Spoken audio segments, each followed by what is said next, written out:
Mic पकड़ के ये लाइट, ये थोड़ा ना है सेवकाई।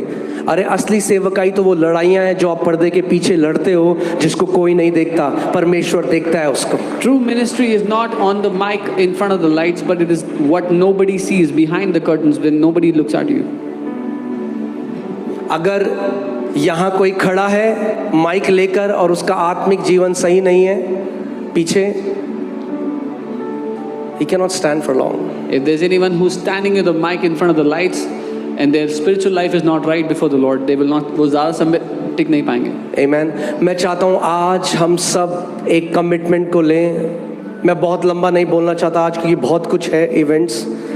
हाँ, I want each बच्चों ने one of you, बहुत मेहनत करी आपके लिए। I want each one of us to take that commitment today. But मैं चाहता हूँ आज इस नए साल में जब आप प्रवेश कर रहे हो तो आप ऐसे नहीं कि मेरा साल जैसे मर्जी वैसा बीत गया, नहीं नहीं, आप दिशा दोगे अपने साल को। आपका साल आपको नहीं बताएगा कैसा होगा, आप अपने साल को बताओगे मेरा साल कैसा होगा। I want you to set the direction for your year. Your year will not tell you where you will go, but you will tell this year where it will go.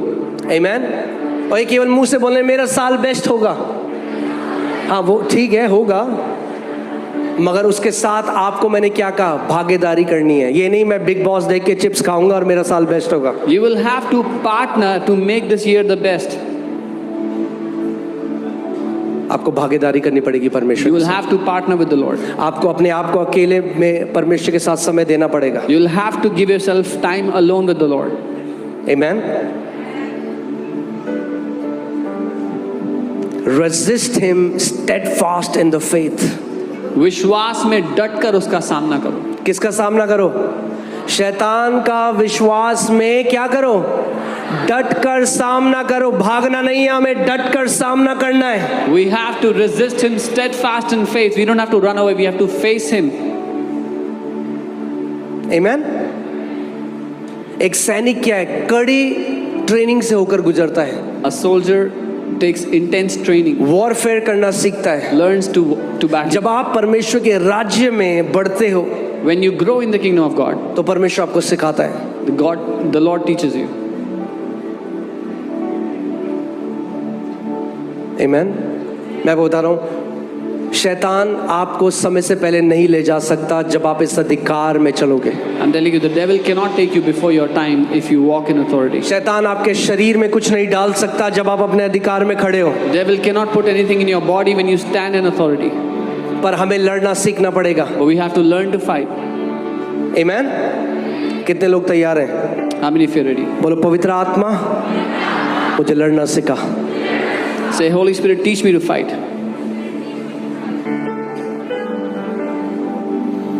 दूसरी बात, जो एक सोल्जर है, एक soldier अधिकार को समझता है।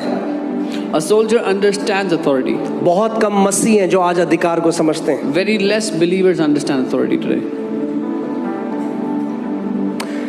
मत्ती 8, 9 और 10 में हम देखते हैं, For I am also a man under authority, having soldiers under me. Matthew 8, 9. For I am also a man under authority. नहीं, ये मैंने इंग्लिश में बोला है। क्योंकि मैं अधिकार के अधीन एक व्यक्ति हूँ। मैं एक पराधीन, मैं अधिकार के नीचे हूँ और मेरे नीचे सैनिक है। That's how authority works. अधिकार इस रीति से काम करता है। ध्यान से सुनो, अगर आप कहते हो मेरे ऊपर कोई नहीं है तो अधिकार काम नहीं करेगा आपके जीवन में। लिख के ले लो, उन मसीहों का जीवन मुझे दिखा दो जो किसी को समर्पित नहीं है, चर्च नहीं जाते, उनके ऊपर कोई आत्मिक अगुवा नहीं है, वो केवल YouTube से ज्ञान दे सकते हैं, उनके जीवन में कोई फल नहीं है। If you say there is no one above me, there is no authority above me, those believers who do not go to church, do not submit to anyone, they only have knowledge to give from YouTube videos, but they have no authority in their क्या life. बोला इसने? इसने बोला मैं अधिकार के अधीन हूँ और मेरे नीचे भी सिपाही हैं। He said, for I am a man under authority and there are soldiers under me. और आगे बाइबल कहती है, ये देखो क्या कह रहा है, जब मैं एक से कहता हूँ जा तो वो जाता है, और जब दूसरे कहता हूँ आ तो वो आता है। And he says, I say to this one, go, and he goes, and to another, come, and he comes.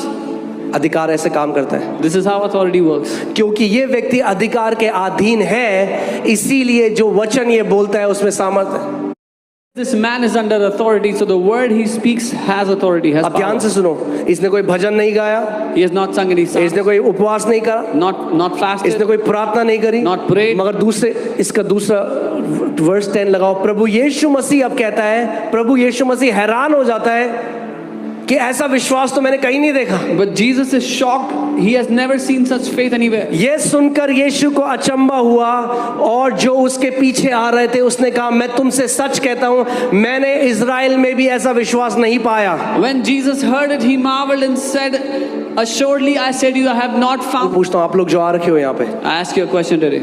Who is your life submitted to? आपका जीवन किसको समर्पित है? क्या कोई है अगुवा जो आपको डांट लगा सके जब आप गलत जाते हो? Is there any elder who can rebuke you when you Or you are a wild bird, wherever I want to go, I want to go. या आप एक जंगली परिंदे की तरह जहां जाना चाहे जा सकते हैं? There are no lone rangers in the kingdom. परमेश्वर के राज्य में कोई भी अकेला नहीं जी सकता। कितने लोग मेरी बात समझ रहे हैं?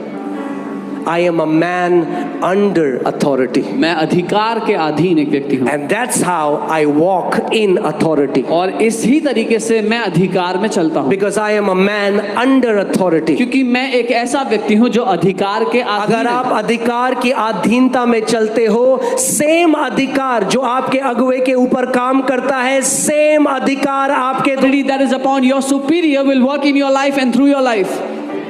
क्योंकि वो अधिकार उस व्यक्ति का नहीं है, वो डेलीगेटेड अथॉरिटी है जो यीशु मसीह ने डेलीगेट करी है।